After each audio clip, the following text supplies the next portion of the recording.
उत्तर भक्ति विघ्नाशक नरसिंह भगवान की, भक्त प्रहलाद महाराज की, श्रील प्रभुपाद की। अभी भगवत गीता पर क्लास होगा, तो अभी आप अपना फेस जो है लेफ्ट साइड पर कर सकते हैं, व्यासासन की तरफ। भगवत गीता पर प्रवचन होगा। हरे कृष्ण।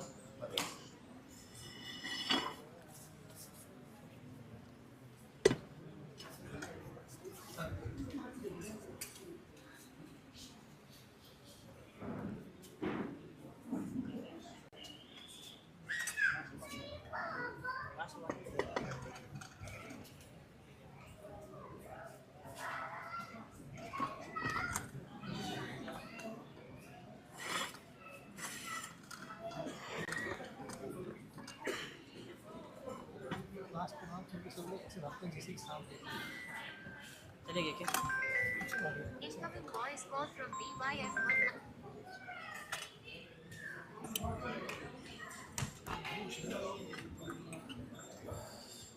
हरे कृष्ण।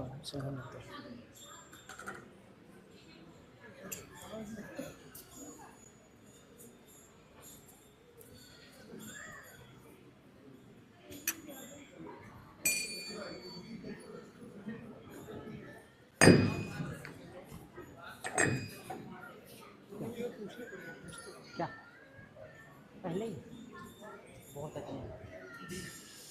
हरे कृष्ण हरे कृष्ण।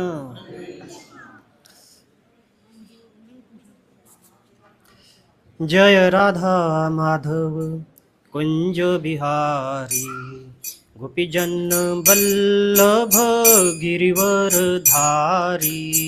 जय राधा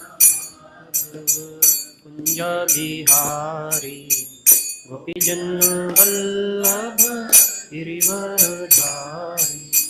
जय राधा माधव कुंज बिहारी, गोपीजन बल्लभ गिरिवर धारी।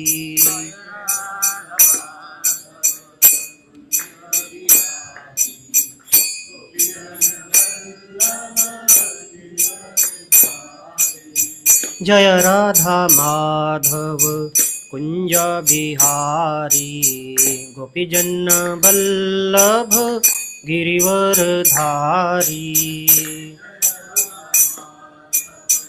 कुंज बिहारी, गोपीजन बल्लभ गिरिवर धारी। यशोदानंदन ब्रज जन रंजन, यमुना तीर वनचारी।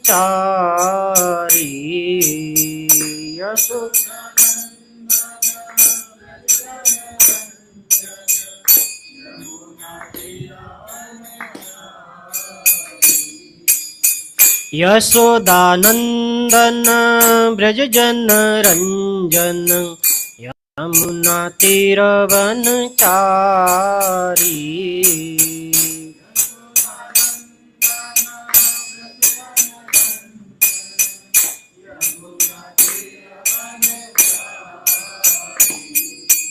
जय राधा माधव कुंज बिहारी, गोपीजन बल्लभ गिरिवर धारी।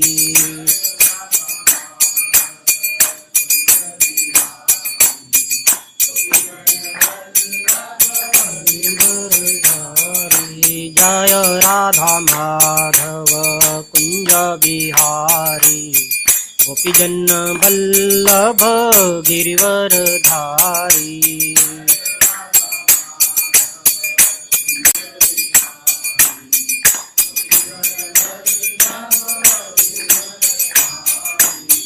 यशोदानंदन ब्रज जन रंजन, यमुना तीर वनचारी।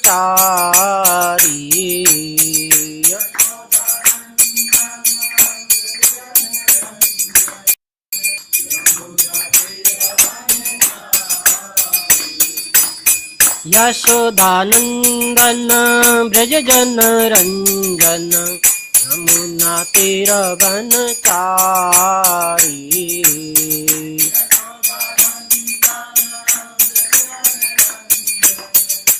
यमुना तीर वनचारी। हरे Krishna Hare Krishna, Krishna Krishna, Hare Hare, Hare Rama, Hare Rama, Rama Rama, Hare Hare, Hare Krishna.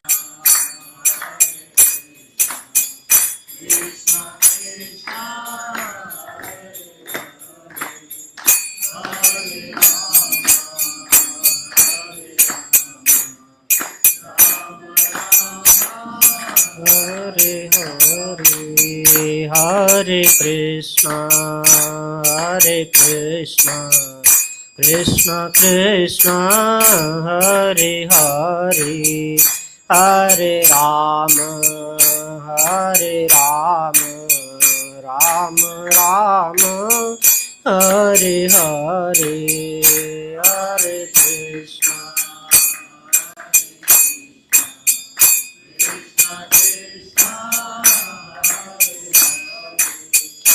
Hare Rama, Hare Rama, Rama Rama, Hare Hare, Hare Krishna, Hare Krishna, Krishna Krishna, Hare Hare, Hare Rama, Hare Rama, Rama Rama, Hare Hare, Hare Krishna, Hare Krishna, Krishna Krishna, Hare Hare, Hare Rama, Hare Rama, Rama Rama, Hare Hare, Hare Krishna, Hare Krishna, Krishna Krishna, Hare Hare, Hare Rama, Hare Rama, Rama Rama, Hare Hare, Hare Krishna,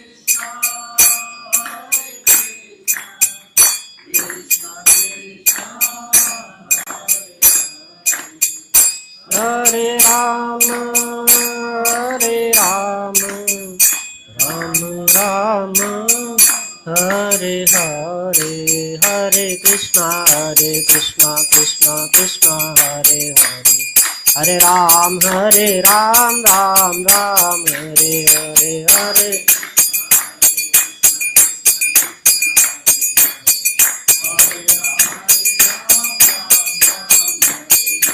Hare Krishna, Krishna Krishna, Hare Hare, Hare Ram, Ram Ram, Hare Hare,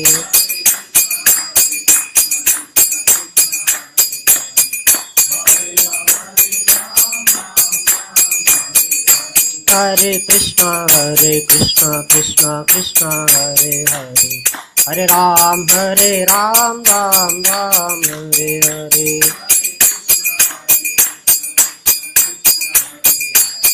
Hare Ram, Ram Ram, Hare Hare Krishna, Krishna Krishna, Hare Hare, Hare Ram, Ram Ram, Hare Hare, Hare Krishna,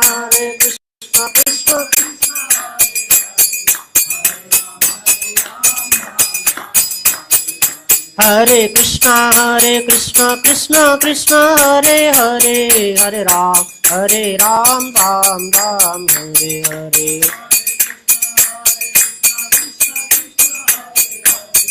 Hare Ram, Ram Hare Hare, Hare Krishna, Krishna Krishna, Hare Hare, Hare Ram, Ram Hare Hare,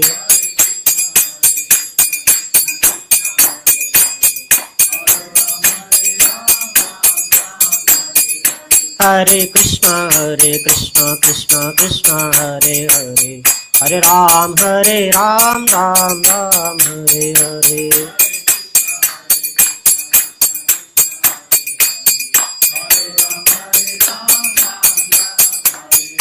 Hare Krishna, Krishna, Hare Hare, हरे राम राम राम हरे हरे।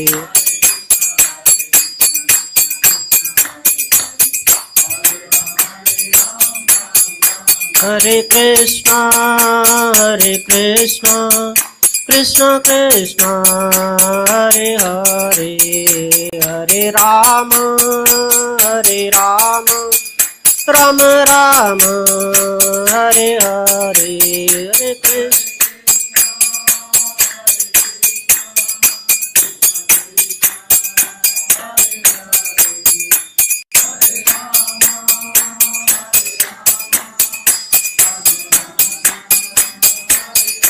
हरे कृष्ण हरे कृष्णा कृष्ण कृष्ण हरे हरे, हरे राम राम राम हरे हरे।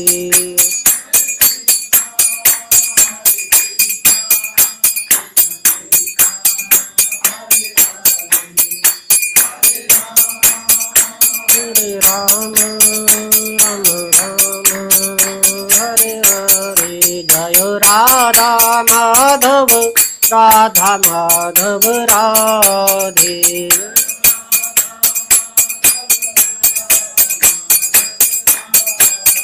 जय राधा माधव राधे।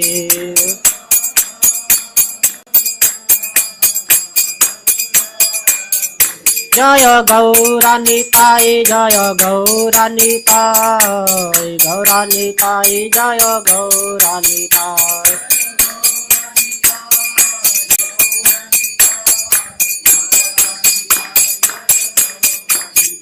जय गौरानिताय जय गौरानिताय जय गौरानिताय।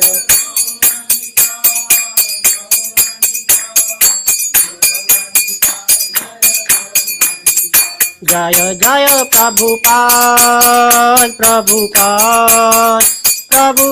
जय जय प्रभुपाद।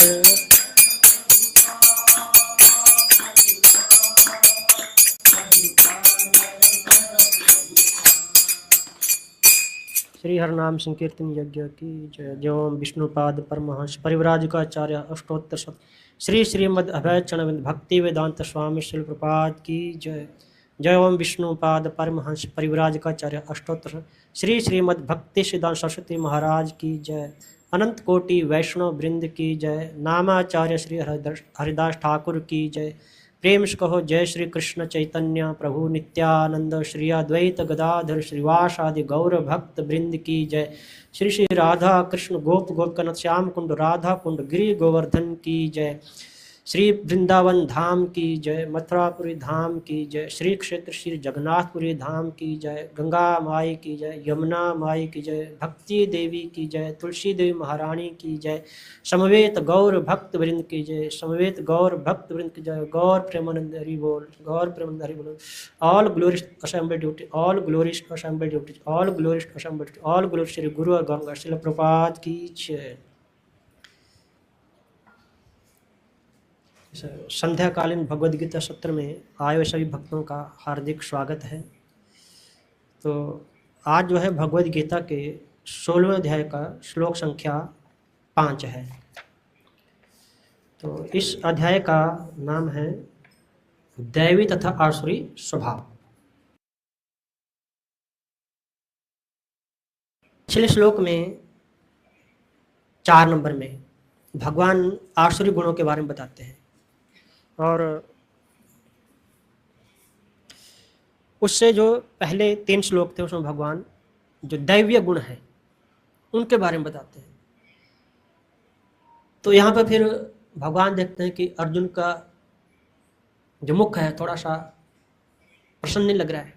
अर्जुन को कहीं न कहीं संदेह है कि भगवान ने दोनों गुण बता दिए, आसुरी भी और दैवी भी, तो मेरे कौन से हैं।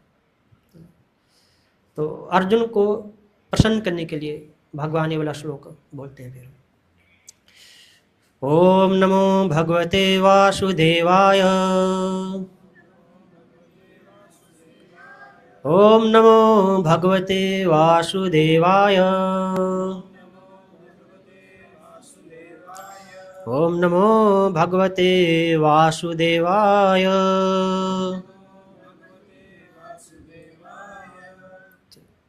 तो कृपया आप मेरे पीछे श्लोक दोहरा सकते हैं।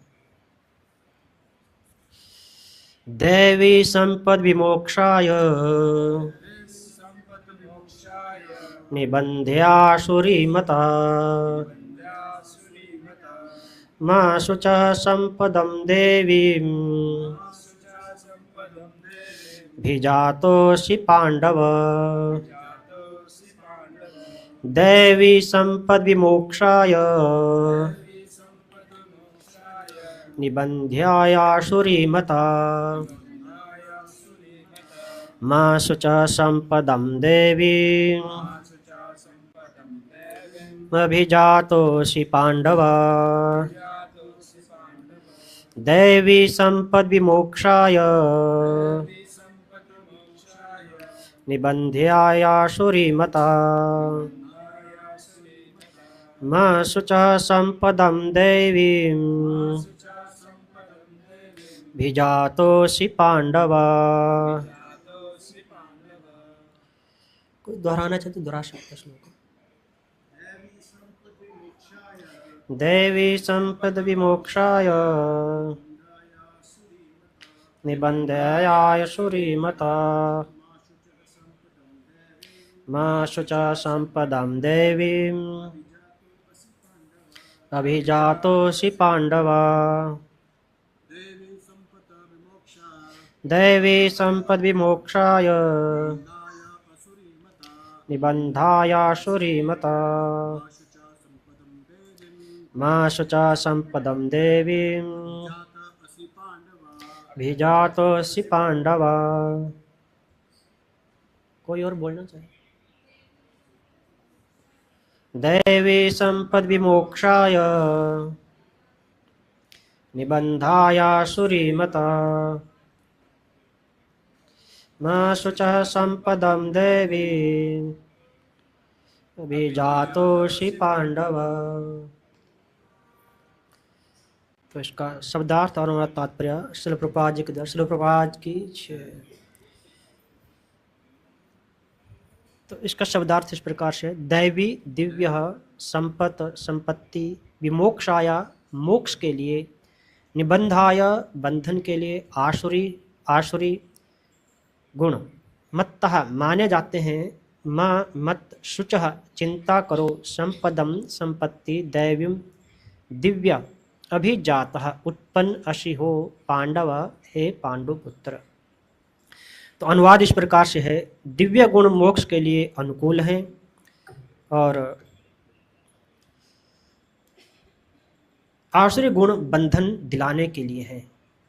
हे पांडुपुत्र, तुम चिंता मत करो क्योंकि तुम दैवी गुणों से युक्त होकर जन्मे हो। तो ये आप मेरे पीछे दोहरा सकते हैं, बहुत सुंदर अनुवाद है। दिव्य गुण मोक्ष के लिए अनुकूल हैं और आसुरी गुण बंधन दिलाने के लिए हैं।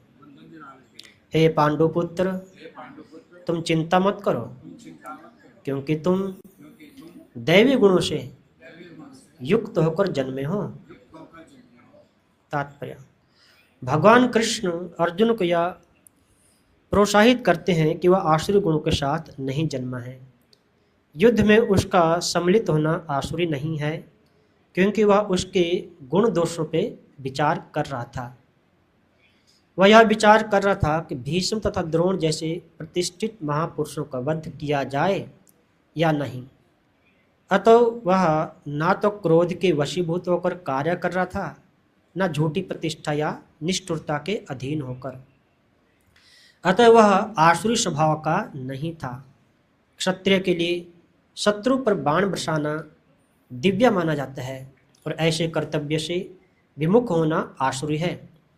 अतः अर्जुन के लिए शोक संताप करने का कोई कारण न था।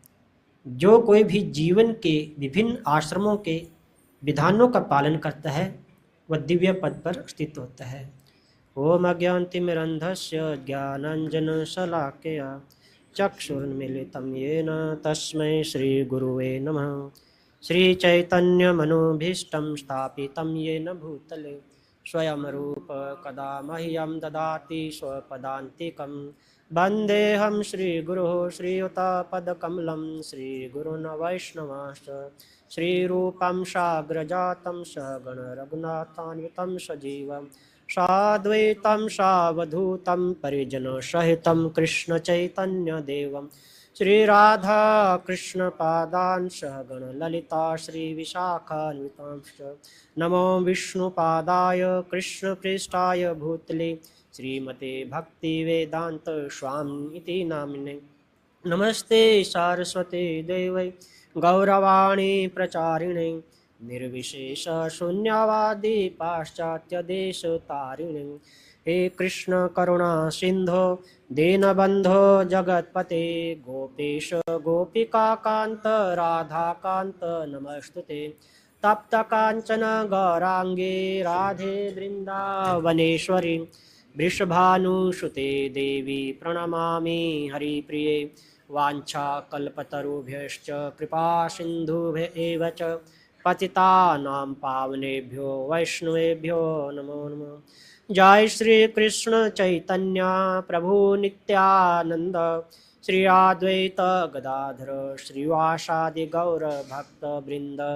हरे कृष्णा कृष्णा कृष्णा हरे हरे हरे राम राम राम हरे हरे। हरे कृष्णा कृष्णा कृष्णा हरे हरे हरे राम राम राम हरे हरे। हरे कृष्णा कृष्णा कृष्णा हरे हरे हरे राम राम राम हरे हरे।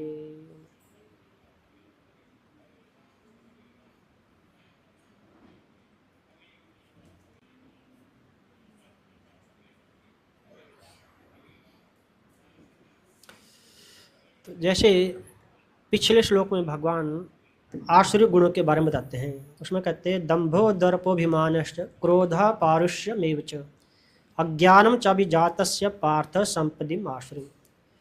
कि दंभ, दर्प, अभिमान, क्रोध और निष्ठुरता और अज्ञान, ये सारे क्या हैं?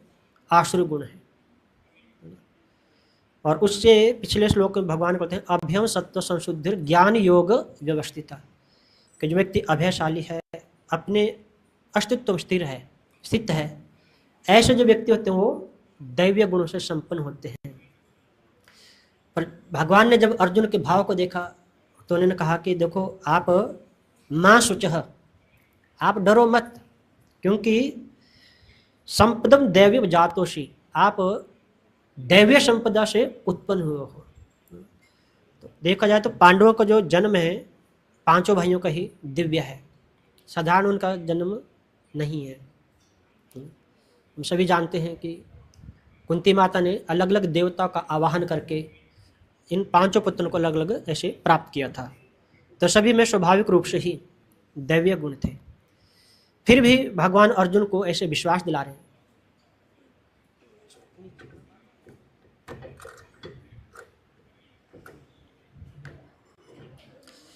विश्वास दिला रहे कि आपका जो है दिव्य गुण है, आपके आसुर गुण नहीं है।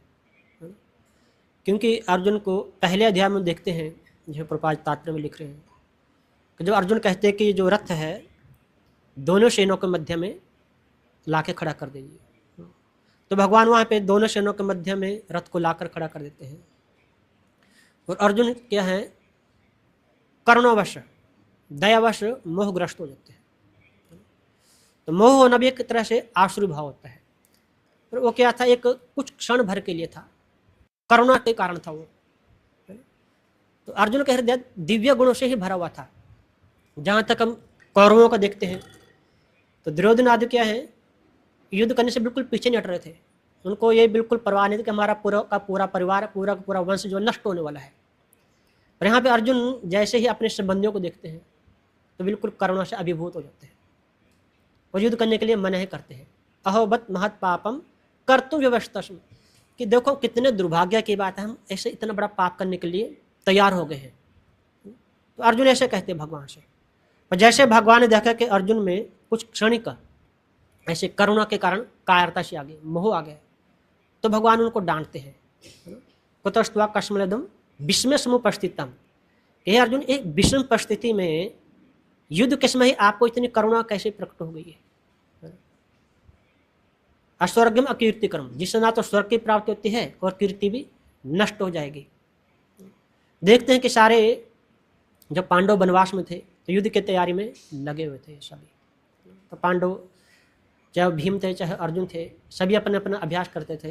अर्जुन स्वर्गलोक में भी जाते हैं और दिव्य अस्त्र प्राप्त करते होते हैं, है ना। तो अर्जुन के अंदर दिव्य गुण हैं, इसका उदाहरण स्वर्गलोक में ही प्राप्त होता है। वहाँ जाते हैं तो उर्वशी जो उनको अपने पास बुलाते हैं एकांत में। तो ये साधारण मनुष्य के लिए आसान नहीं है। उर्वशी जैसी स्त्री थी वो, और स्वर्ग की सबसे सुंदर अप्सरा है। तो उन्होंने अर्जुन को अपने एकांत में बुलाया, तो अर्जुन बिल्कुल उनको मना कर दिया कि आप मेरी माता हो। तो इस तरह से अर्जुन के दिव्य लक्षण प्रकट होते हैं।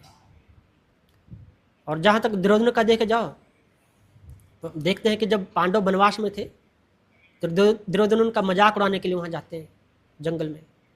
तो वहाँ पे गंधर्वों की कोई लड़की थी, उस पर दुर्योधन ने कुदृष्टि डाली। तो कितना पांडवों में और कौरवों में डिफरेंस है। तो जो कौरव थे सारे ये क्या थे, आसुरी संपदा वाले लोग थे, आसुरी गुण थे इनके अंदर, है ना। तो यहाँ पे इसलिए भगवान अर्जुन को क्या कह रहे हैं कि आपका जो है गुण दैवीय है, और जो दिव्य गुण है यहाँ पे क्या कह रहे हैं मोक्ष के लिए अनुकूल होते हैं, है ना? और जो आसुर गुण हैं ये संसार में बंधनकारी होते हैं। तो दैवीय गुण जो है वो भगवान के भक्तों में स्वतः ही पाए जाते हैं। इसे भागवतम में कहते हैं यश अस्तिर भक्तिर भगवत किंचना सर्वैर गुणस्तत्तर समाश्तरा हराव अभक्त से कुतो महदगुणा मनोरथ नष्टि धावतु भाई। जो भगवान के भक्त होते हैं उनके स्वाभाविक ही जितने दैवीय गुण हैं अपने आप ही प्रकट होते हैं, और जो भगवान के भक्त नहीं हैं उनमें कोई भी दिव्य गुण नहीं होता है।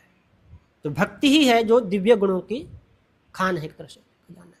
जो भगवान की भक्तियों को स्वीकार करते हैं उसमें स्वतः ही दिव्य गुण प्रकट हो जाएंगे, है ना। और जो दिव्य गुण जो हैं, जो आसुरी गुण हैं, ये इसलिए हमारे अंदर रहते हैं क्योंकि हम जो शरीर से जो संबंध है, प्राकृतिक जो संबंध है, इसको अपना मान लेते हैं। ये शरीर, मैं ये शरीर ही हूँ। तो हर कोई चाहता है मैं सुखी रहूँ, मैं कभी दुखी ना हूँ। तो किसको चाहते हैं वो? शरीर के लिए चाहते हैं, और यही चाहते हैं कभी मरूँ भी नहीं। तो क्या चाहते हैं? आत्मा तो वैसे अजन्मा है, तो कोई मरता ही नहीं है, पर हम किसकी चिंता करते हैं? शरीर की चिंता करते हैं। मैं कभी मरूँ नहीं, मुझे कभी दुख न हो, मैं ऐसे सुखपूर्वक जीवन व्यतीत करता रहूँ। तो ये क्या है? शारीरिक बंधन कारण, अहंकार के भाव की वजह से हम ऐसे सोचते रहते हैं, और क्या ये संसार में बंधन का कारण बनता रहता है। जो कुछ कर्मकांड वगैरह, शुभ कर्म वगैरह भी करते हैं, वो भी संसार में बंधनकारी होते हैं। जैसे दूसरे अध्याय में बोलते हैं भगवान, कामात्मना स्वर्ग प्रा जन्म कर्म फल भी। तो क्या करते हैं लोग? विभिन्न कामनाओं को प्राप्ति के लिए या अच्छा जन्म प्राप्त करने के लिए भी ऐसे तरह तरह के वैदिक कर्मकांड करते रहते हैं, है ना। तो क्या कहते हैं? जन्म अच्छा मिल जाए या कोई स्वर्ग में प्राप्ति हो जाए, तो ऐसे लोगों को स्वर्ग की प्राप्ति हो सकती है। परंतु भागवतम में 9वें अध्याय में भगवान बताते हैं कि ते तम स्वर्गलोकम विशालम भुक्त्वा ते तम स्वर्गलोकम विशालम भुक्त्वा मृत्युलोकम बसंती। तो वो लोग हैं स्वर्गलोक में काफ़ी समय तक भोग करते, फिर से इस मृत्युलोक में ही आ जाते हैं, तो उसका लाभ नहीं हुआ कोई फिर। तो इसलिए वो भी शुद्ध जो दैवीय गुण हैं उनको नहीं माना जाता है, क्योंकि संसार में बंधनकारी है। वो सत्वगुण हो सकता है। तो ऐसे सत्वगुण में भी भगवान 14वें अध्याय में बताते हैं, ऊर्ध्व गच्छन्ति सत्वस्था मध्य तिष्ठन्ति राशा जघन्य गुण वृत्तिस्तो अधो गच्छन्ति तामसा। तो जो सत्वगुणी लोग होते हैं वो स्वर्गलोक में चले जाते हैं, और जो रजोगुणी है मध्यम वर्ग में पृथ्वी पे आ जाते हैं, और तमोगुणी हैं निम्न योनियों में चले जाते हैं। तो आसुरी योनि में या पार्श्व जो योनियाँ हैं इनमें जाते रहते हैं, जिसकी वजह से बार बार उनको क्या है ऐसे जन्म मृत्यु का शरीर प्राप्त होता है ना। तो ये जो आसुरी जो गुण है इनके 3 प्रकार के प्रभाव पड़ते हैं। एक तो संसार में बंधन होता है ना।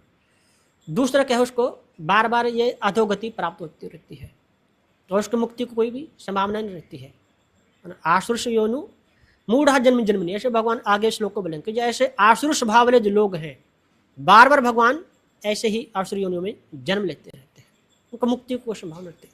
पर जैसे कोई दैवी संपदा को दिव्य गुण को अर्जित करता है, हालांकि सभी में दिव्य गुण हैं, ऐसा नहीं कि अलग से बाहर से आएंगे, वो ऑलरेडी हैं, परंतु वो जागृत करने पड़ेंगे। कैसे होंगे? जब भगवान की भक्ति करेगा, कोई भगवान की शरण में आएगा।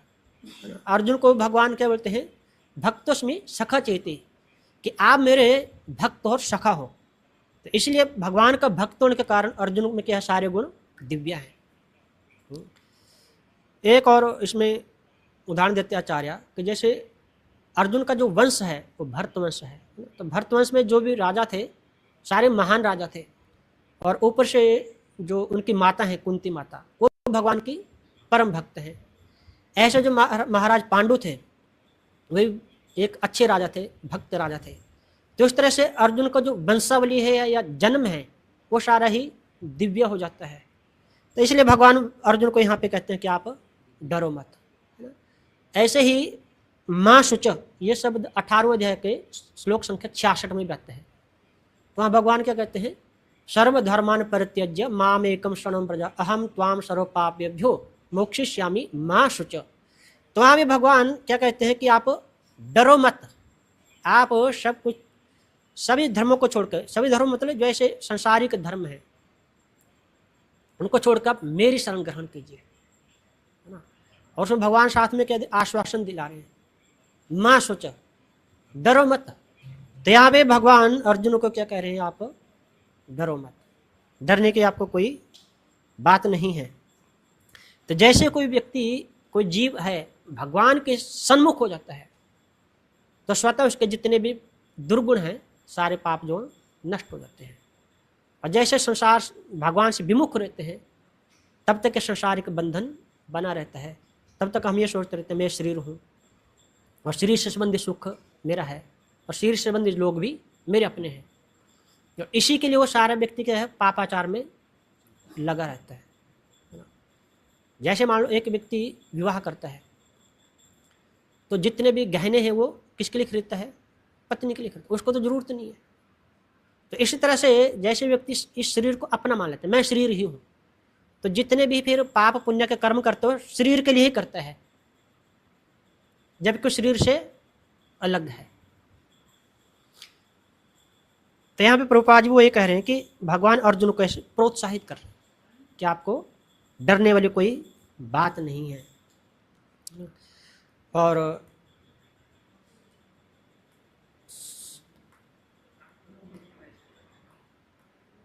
अर्जुन तो जैसे भगवान को पहले से जानते थे कि ये स्वयं भगवान है ना। ऐसे 10वें अध्याय में भगवान अर्जुन कहते हैं भगवान के लिए पर ब्रह्म परम धाम पवित्रम परमम भवान।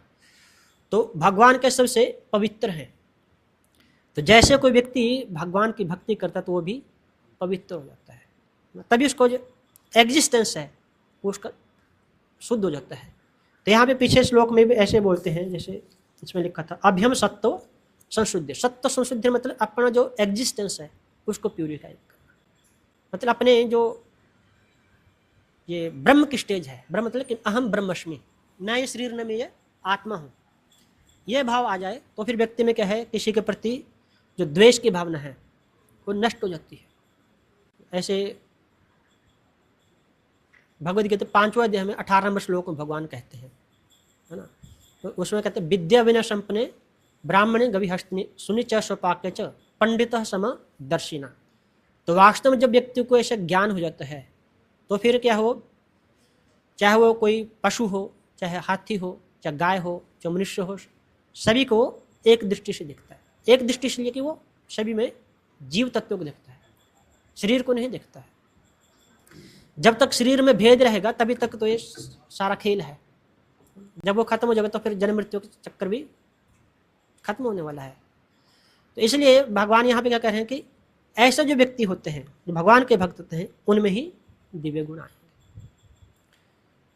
एक और अर्जुन के ही उसमें मिलता है हमें प्रसंग में, जब अर्जुन वनवास में ही थे तो जब उनको उर्वशी शाप दे देती है ना कि 1 वर्ष के लिए आप नपुंसक हो, तो उस वक्त अर्जुन वहाँ पे विराट नगर में रहते हैं। तो उनकी ही जो कन्या थी उत्तरा, उनको संगीत सिखाते हैं, वाद्य यंत्र सिखाते हैं। तो विराट जो नगर के राजा थे वो भी चाहते थे कि उत्तरा का विवाह अर्जुन से कर दिया जाए, पर अर्जुन को जब ये बताया तो अर्जुन ने क्या कहा, यह तुम्हारी पुत्री के समान है, इसको मैं शिक्षा देता हूँ, ये मेरी शिष्या है और शिष्या पुत्री के समान है, तो इसको मैं पुत्र वधू बना सकता हूँ। तो ये अर्जुन के दिव्य गुण है एक तरह से। हालांकि अर्जुन चाहे तो और कितने बार विवाह कर सकते थे, उनको मना नहीं था, फिर भी उनको धर्म का बिल्कुल ध्यान रहता था। तो अर्जुन के ऐसे दिव्य गुण है। तो यहाँ पे प्रभुपाद जी कह रहे हैं कि यहाँ पे लिखा है कि जब भीष्म द्रोण के सामने अर्जुन आते हैं तभी उनको करुणा प्रकट होती है। तो ये भगवान जानबूझ कैसे करते हैं कि ऐसा न हो कि युद्ध के मध्य में जाके कहीं सामने आ गए तो मैं बोल दूँ युद्ध नहीं करूँगा। तो भगवान क्या करते हैं, पहले ले जाते हैं कि जो मन के अंदर थोड़ा बहुत स्नेह पाश है जो ये भी खत्म हो जाए। अगर बीच में कहीं सामने आते युद्ध करते तो अर्जुन बोले मैं युद्ध नहीं करूँगा, तो सारा खेल खराब हो जाता है ना। तो भगवान क्या करते हैं, पहले सामने ले जाते हैं और उनको देख के ही जो सबसे प्रिय थे अर्जुन के, पितामह भीष्म और द्रोणाचार्य, ये दोनों बहुत प्रिय थे, है ना। बाकी दुर्योधन वगैरह सामने तो अर्जुन बोलते ठीक है युद्ध चालू कर देते हैं तो सामने पहले भगवान उनको लेके आते हैं। इसलिए फिर भगवान यहाँ पे क्या कह रहे हैं कि अर्जुन इतना निष्ठुर नहीं था, दयालु था, बहुत करुणामय था। और जहाँ तक कौरव थे बिल्कुल वो निष्ठुर, बिल्कुल उनके अंदर दया नहीं थी। देखते हैं कि जब भगवान शांति दूत बन के जाते हैं, पांडवों के तरफ से हर प्रयास किया गया कि युद्ध हो ही नहीं। भगवान भी चाहते थे कि युद्ध न हो, पर दुर्योधन ने क्या बोला, देखो मैं इनको 5 गांव तो छोड़ो, सुई की नोक के बराबर जमीन देने के लिए तैयार नहीं हूँ, और उनको चाहिए तो युद्ध करके जीत ले। बताओ, युद्ध मतलब कंपल्सरी बना दिया गया, जबरदस्ती पांडवों के ऊपर युद्ध थोप दिया कि युद्ध अब करना ही पड़ेगा। तो ये इनके दिव्य गुणों का फर्क होता है। और पता कैसे लगे कि कोई व्यक्ति दिव्य गुण में है या आसुर गुणों में है, वैसे विष्णु पुराण में एक श्लोक आता है, तो वह कहते हैं विष्णु भक्ता भवेत देवा आसुरस तद विपर्या। तो जो भगवान विष्णु के भक्त हैं वो क्या हैं, देव हैं, और जो भगवान के भक्त नहीं हैं वो सारे क्या हैं, असुर हैं। तो हम ऐसे देख लेते हैं, उदाहरण बहुत सारे हैं। रावण जैसे शिव जी के परम भक्त थे, पर उनको भक्तों में गिनती नहीं होती, उनकी असुरों में गिनती होती है। भगवान के भक्त नहीं थे, उनका भक्ति का उद्देश्य क्या था, खुद की पद प्रतिष्ठा, मैं सबसे ज़्यादा शक्तिशाली बन जाऊँ, मैं कभी मरूँ ही नहीं। तो ये चीज़ें क्या हैं, शरीर से संबंधित है। और जो शरीर से संबंधित व्यक्ति सोचेगा ज़्यादा तो सारे भी जितने उल्टे सीधे कर्म है वो बिना सोचे करता ही जाएगा। फिर वो ऐसे हिरण्यकशिपु था, है ना। ब्रह्मा जी के परम भक्तों ने ब्रह्मा जी को प्रसन्न किया, ऐसी घोर तपस्या की कि उससे पहले किसी ने नहीं की थी और बाद में भी कोई करने वाला नहीं है। फिर भी हिरण्यकशिपु को कोई भक्त बोलता है, कोई नहीं बोलता है, सभी उनको असुर ही मानते हैं। तो इस तरह से जो भगवान के भक्त हैं वो देव गुण, दिव्य गुणों से संपन्न होते हैं। तो हमें भी दिव्य गुण में आने के लिए भगवान का आश्रय लेना चाहिए। और कलयुग में भगवान से जुड़ने का सबसे जो सरल उपाय है, हरे नास्ते नास्ते नास्ते गतिरन्यथा। तो हरि का नाम ही है कलयुग में, हरे कृष्णा कृष्णा कृष्णा हरे हरे, हरे राम राम राम हरे हरे। तो ये महामंत्र का हम सहारा लेते हैं तो धीरे धीरे हमारा क्या है, जो चित्त रूपी दर्पण है वो साफ हो जाता है, शुद्ध होता जाता है, और धीरे धीरे हमारे अंदर भी क्या है वो दिव्य गुण स्वतः ही प्रकट होने लग जाएंगे और बाहर से अर्जित निकलने पड़ेंगे। जब हम बाहर आर्टिफिशियल तरीके से ऐसे दिखाते हैं कि मैं बहुत दयालु हूँ, मैं बहुत दानी हूँ, ऐसे मैं बहुत विनम्र हूँ, तो वो क्या होता है, कभी न कभी वो व्यक्ति उन गुणों को तोड़ देता है। फिर वो जैसे स्वार्थ आएगा तो वहाँ पे वो करुणा उसकी सारी खत्म हो जाएगी, उसकी दया सारी विनम्रता नष्ट हो जाएगी, क्यों, स्वार्थ बीच में आ गया। तो जो जबरदस्ती ऐसे बाहरी आडंबर करके, जैसे पिछले श्लोक में लिखा है दंभ, ऐसे दिखावे के लिए भी कई बार दिखाते हैं कि मैं बहुत करुणा वाला व्यक्ति हूँ, बहुत विनम्र हूँ, बहुत दानी हूँ, पर जैसे स्वार्थ बीच में आएगा तो वो सारा उसका जो बाहरी आडंबर सारा खत्म हो जाएगा, वो असलियत उसके सामने आ जाएगी। परंतु जो दिव्य गुण है वो स्वतः ही अंदर से आ जाते हैं। तो इसलिए भगवान के नाम की शरण ग्रहण करनी चाहिए। इसी से हमारे हृदय जो है चेतो दर्पण मार्जनम, हमारे चित्त रूपी दर्पण का मार्जन हो जाएगा, तो स्वतः ही सारी चीजें फिर यथारूप में दिखाई देंगी। फिर हम अपने आप को शरीर नहीं मानेंगे, क्योंकि जितने भी जीव हैं उन सब के पिता भगवान ही है ना। ऐसे भगवान 14वें अध्याय के 4 नंबर श्लोक में बोलते हैं, सर्व योनिषु कौन्तेय मूर्त्या संभवन्ते तासाम ब्रह्म महद योनिर अहम बीज प्रदापिता। कि सृष्टि में जितनी भी जीव हैं, जितने भी हमें ऐसे दिखाई देते हैं जीवात्माएं, जितने भी पशु पक्षी मनुष्य जो भी दिखाई दे रहे हैं, उन सभी के पिता भगवान ही हैं। तो ऐसा नहीं कि जो हमारे परिवार के लोग हैं वही हमारे भाई बंधु हैं, ऐसा नहीं जो मनुष्य हैं वो हमारे अपने हैं, बाकी पशु उसको काट दो। लोग ये सोचते हैं कि मनुष्य में तो आत्मा है, पशुओं में नहीं है, ऐसे पशुवध करते रहते हैं। तो ऐसा व्यक्ति फिर दयावान कैसे हो सकता है, तो क्रूर व्यक्ति हो गया है ना। स्वार्थवश वो अपने कुछ लोगों को मानते हैं मेरे अपने हैं, उनके साथ अच्छा बर्ताव भी करता होगा, और जैसे ही निम्न तरह का कोई जीव आया तो उसको मार दिया। तो ये दया नहीं है। फिर यह क्या होता है, आर्टिफिशियल दया होती है, जैसा स्वार्थ सामने आया तो खत्म हो गया। और जो भगवान के भक्त होते हैं वो सभी गुणों से पार हो जाते हैं। माम चो व्यभिचारण भक्ति योगन सेवते सगुणन समतीत्यतान ब्रह्म भूयाय कल्पते।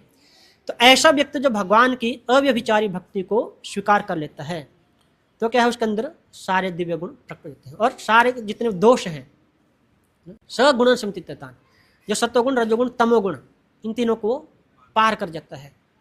तो जब व्यक्ति ऐसे ब्रह्म स्थित हो जाता है, जब वो आत्म साक्षात्कार होता है, अहम ब्रह्मस्मि, मैं ब्रह्म हूँ, ब्रह्म मतलब आत्मा हूँ, तो फिर वो किसी के साथ भेदभाव नहीं करेगा।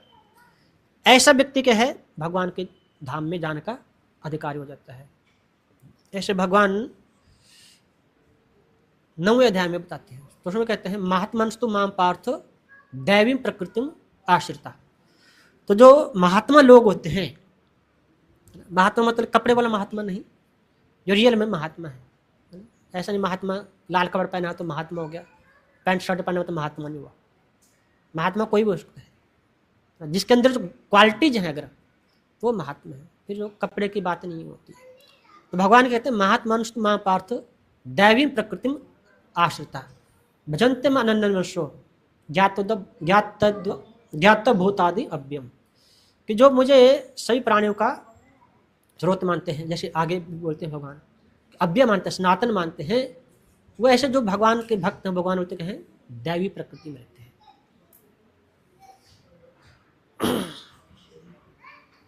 तो यहाँ पे प्रभुपाद जी भी कह रहे हैं कि जो अर्जुन का जो युद्ध करने का जो निर्णय है, ये क्या है, आसुरी नहीं है, बिल्कुल धर्मानुसार है, क्योंकि क्षत्रिय का स्वभाव ही युद्ध करना है।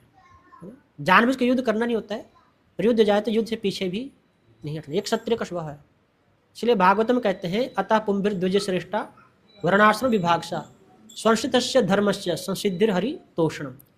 तो अपने अपने जो स्वधर्म है, जैसे ब्राह्मण का स्वधर्म है पठन पाठन यजन याजन, ऐसे क्षत्रिय का स्वभाव है युद्ध करना। तो ऐसे जो स्वधर्म है इनका उद्देश्य क्या है, संसिद्धिर हरि तोषणम, भगवान हरि को प्रसन्न करना। तो जब भगवान की प्रसन्नता के लिए कोई भी कर्म किया जाता है वो क्या है, भक्ति है। तो उस व्यक्ति में क्या है, वो सारे दिव्य गुण होते हैं। तो प्रभुपाद जी भी वही चीज कह रहे हैं कि जो कोई भी जीवन के विभिन्न आश्रमों के विधि विधानों का पालन करता है वह दिव्य पद पर स्थित होता है। ठीक है, तो यहीं पे विराम देते हैं। किसी को प्रश्न हो, सुझाव हो तो उसका हार्दिक स्वागत है। हरे कृष्ण।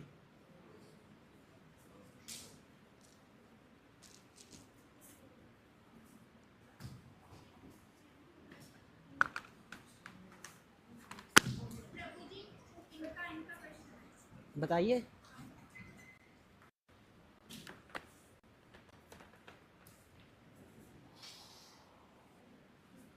मुझे ना बहुत ना क्रोध आता है। अच्छा। बहुत ज़्यादा, मतलब जैसे घर में कुछ भी प्रॉब्लम होती है ना, जैसे अगर मुझे कोई कुछ कह देता है तो मैं सहन सकती नहीं है, बहुत जल्दी मतलब एकदम एक्शन ले लेती हूँ। तो बाद में बहुत पछतावा होता है, बहुत फील होता है कि ऐसे नहीं करना चाहिए था, पर आपके वो अंदर अच्छे बाद गुण में फिर होते ये हैं। पर वो कम से कम बाद आपको में रियलाइज होते तो हो रहा है हैं। ना। हाँ जी। जब करते हो आप, जब नहीं करती। तो माला जप कीजिए, 1-2 माला से शुरू करो, तो धीरे धीरे आपको अपने आप ही फर्क नजर आएगा। पर ना मतलब बहुत बाद में बहुत रिलाइज होने लग जाता है कि ये काश पहले हाँ, तो होता। आपको रियलाइज होता है अंदर आपका अच्छाई है। अगर आसुर स्वभाव हो तो उसको रियलाइज नहीं होगा कभी। तो अच्छे गुण आपके अंदर, आप माला कीजिए, 1-2 माला शुरू करो तो अपने आप ही ठीक हो जाएगा। रियलाइज आना मतलब अच्छी बात है। रियलाइज नहीं आता, कभी गलत कार्य करते रियलाइज नहीं हो कभी, तो फिर आसुर स्वभाव होता है। क्रोध भी तो भी शांत हो हाँ गया जी, है। धीरे धीरे शांत हो जाएगा।